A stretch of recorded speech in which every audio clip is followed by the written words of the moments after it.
લો અત્યારે આપણે આવી ગયા ફરીથી ઇન કિચન ઢાંકણા રેડા શું જ ચાલે છે રસોઈ શું જ છે મેનુ આજ મસ્ત મેનુ છે.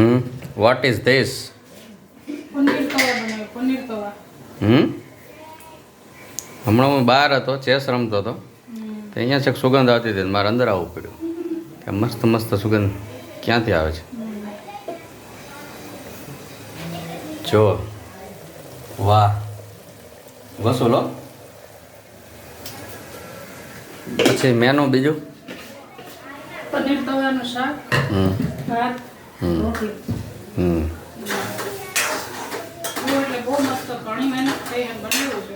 ના મેં હમણાં ચાખ્યું હતું ઓલું સેજ ઓલું આવે ને એનું સુગંધ એવી આવતી હતી બહાર મસ્ત બન્યું તો વાંધો નહીં ચાલો બધા ચાલો બહાર.